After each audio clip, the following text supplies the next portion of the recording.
अध्याय 14। अब्राम का लूत को छुड़ाना। शिनार के राजा अम्रापेल और एल्लासार के राजा अर्योक और एलाम के राजा कोर्दला ओमेर और गोइम के राजा तिदाल के दिनों में ऐसा हुआ कि उन्होंने सदोम के राजा बेरा और अमोरा के राजा बिरशा और अदमा के राजा शिनाब और सबोईम के राजा शेमेबेर और बेला जो सोर भी कहलाता है, इन राजाओं के विरुद्ध युद्ध किया।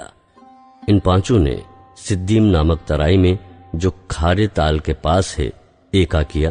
12 वर्ष तक तो ये कोदोरला ओमेर के अधीन रहे, पर 13वें वर्ष में उसके विरुद्ध विद्रोह किया।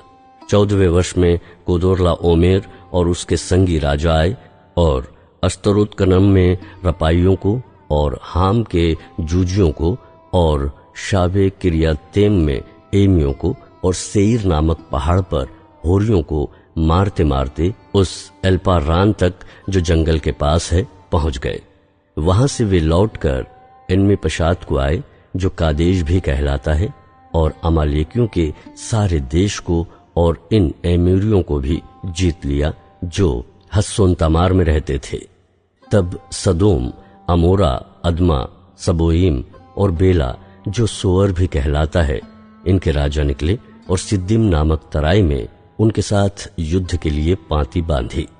अर्थात एलाम के राजा कोदोरला ओमेर, गोइम के राजा तिदाल, शिनार के राजा अम्रापेल और एल्लासार के राजा अर्योक, इन चारों के विरुद्ध उन पांचों ने पांति बांधी। सिद्दीम नामक तराई में जहां लसार मिट्टी के गड्ढे ही गड्ढे थे, सदोम और अमोरा के राजा भागते भागते उनमें गिर पड़े और जो बचे वे पहाड़ पर भाग गए।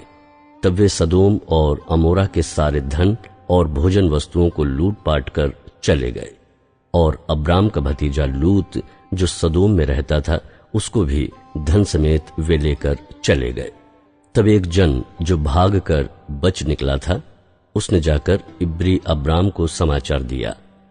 अब्राम तो एमोरी ममरे जो एशकोल और आनेर का भाई था, उसके बांज वृक्षों के बीच में रहता था, और ये लोग अब्राम के संग वाचा बांधे हुए थे।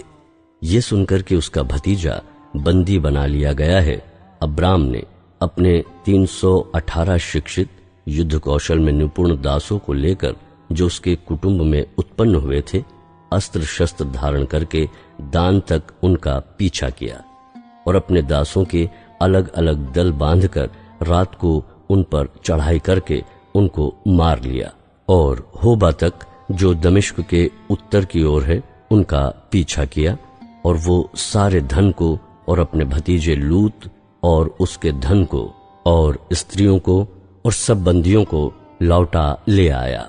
मलकीसिदक का अब्राम को आशीष देना। जब वो कोदोरला ओमेर और उसके साथी राजाओं को जीत कर लौट आता था, तब सदोम का राजा शावे नामक तराई में जो राजा की तराई भी कहलाती है, उससे भेंट करने के लिए आया।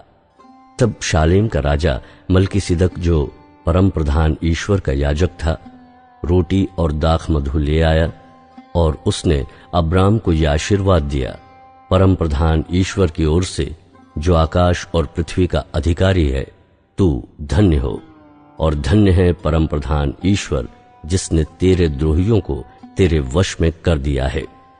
तब अब्राम ने उसको सब वस्तुओं का दशमांश दिया। तब सदोम के राजा ने अब्राम से कहा, प्राणियों को तो मुझे दे और धन को अपने पास रख। अब्राम ने सदोम के राजा से कहा, परम प्रधान ईश्वर जो आकाश और पृथ्वी का अधिकारी है, उसकी मैं ये शपथ खाता हूं कि जो कुछ तेरा है उसमें से न तो मैं एक सूत और न एक जूती का बंधन, न कोई और वस्तु लूंगा कि तू ऐसा न कहने पाए कि अब्राम मेरे ही कारण धनी हुआ। पर जो कुछ इन जवानों ने खा लिया है और उनका भाग जो मेरे साथ गए थे, अर्थात आनेर, एशकोल और ममरे, मैं नहीं लौटाऊंगा। वे तो अपना अपना भाग रख लें।